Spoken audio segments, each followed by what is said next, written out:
আমার নাম মোসাম্মদ পাপিয়া আক্তার। আমি বা- আমি হচ্ছে জ্যাভলিন থ্রোয়ার। এইমাত্র তো ১৭তম জাতীয় সামার অ্যাথলেটিক্স কমপ্লিট হলো। তো বাংলাদেশ আর্মি তো চ্যাম্পিয়ন হলো। স্বর্ণপদক কয়টা হলো আপনাদের? টোটাল আমাদের এখন বর্তমানে 26টি স্বর্ণপদকে আমরা চ্যাম্পিয়ন হয়েছি। যে যাতে আমাদের প্রতিপক্ষ যারা আছে তারা অনেক কম, আসলে অনেক কম, যেটা বলার মতো না। তারপরে আমাদের সবার প্রচেষ্টা ছিল, অনেক হার্ডওয়ার্ক ছিল, যার কারণে আমাদের এই সাফল্য। তো ভবিষ্যতে আমরা এই সাফল্যটা ধরে রাখবো, এটা আমাদের প্রত্যাশা। আমাদের শ্রেষ্ঠত্ব আমরা মানে সঠিকভাবে ফিরে পাইছি। আবার শ্রেষ্ঠত্ব ফিরে পেলেন, এটার অনুভূতিটা আপনাদের কাছে অ্যাকচুয়ালি কেমন? আপনি একটু এটা আসলে এটা বলে শেষ ভাষায় করা যাবে ভাষায় না। এটা প্রকাশ আমরা করা বলে যাবে না। শেষ করতে এটা পারবো না। আমাদের আমরা অবস্থা, মনে আমাদের খুশি। পরিস্থিতি, আমাদের চারিপাশ দেখে বুঝতেছেন আমরা যে কতটা খুশি হয়েছি আমাদের নিজের ঘরে সাফল্যটা নিয়ে আসার জন্য। বিশেষ করে আমাদের Jitu sir, Jiwan sir, DMT sir প্রত্যেকে, আনিকা স্যার সবাই আমাদের প্রতি সবাই সন্তুষ্ট প্লাস সবাই খুব খুশি। তো গত ন্যাশনাল মিটের পর থেকে আমরা নিয়মিত কন্টিনিউ আমাদের কোচ এবং হচ্ছে বিভিন্ন আমাদের যারা কর্মকর্তা আছে তাদের আন্ডারে এবং আমাদের ঊর্ধ্বতন কর্মকর্তা যারা আছে, জি1 স্যার, জি2 স্যার, সবার একটা অনুপ্রেরণা এবং সবার প্রচেষ্টার মাধ্যমে আমাদের এই সাফল্য অর্জন।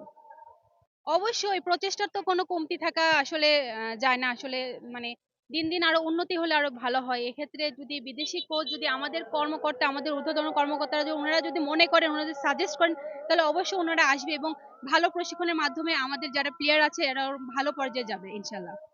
সরি, ইভেন্টে এবার কি ছিল এবং ফলাফল কি ছিল? আমার ইভেন্ট, আমি হচ্ছে জ্যাভলিন থ্রোয়ার। আমি বরাবরই 2014 সাল থেকে গোল্ড পেয়ে আসছি।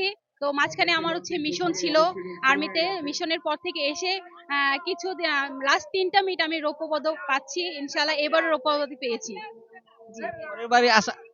আর আপনার আমিও জেভলিন থ্রোয়ার, আমিও গোল্ড মেডেলিস্ট ছিলাম। আমরা ফার্স্ট সেকেন্ড দুইজনই একসাথে সবসময় খেলতাম, ফার্স্ট সেকেন্ড হইতাম। আপু যখন মিশনে ছিল আমি কাভারিং দিছি, প্লাস আমাদের আরেকজন আছে। স্বর্ণপদক যে আবার মিস করলেন, এটা তো নিশ্চয়ই একটা আক্ষেপ ছিল। সেই আক্ষেপটা তো নিশ্চয়ই দূর হয়েছে দলীয় যে ভাবে আপনারা যে ফার্স্ট হলেন। যে আক্ষেপটা আমরা নিজেরা তৈরি করেছি, কিছুটা আক্ষেপ থাকার বই কি মানে আমাদের নিজের ঘরে এটা স্বর্ণটা আসছে, এই জন্য মানে আক্ষেপটা একটু কম। তারপরে দলীয় ভাবে যে আমরা চ্যাম্পিয়ন হয়েছি, এটাতে আমরা সবকিছু ভুলে গেছি আর কি। আমরা সবচেয়ে বড় প্রচেষ্টা হয়েছে গোল্ড গ্রুপও আমাদের। এইটাই হচ্ছে আমাদের সবচেয়ে বড় প্রচেষ্টা, আমরা ওইটাই চাই, গোল্ড গ্রুপও আমাদের। ধন্যবাদ আপনাদের। থ্যাংক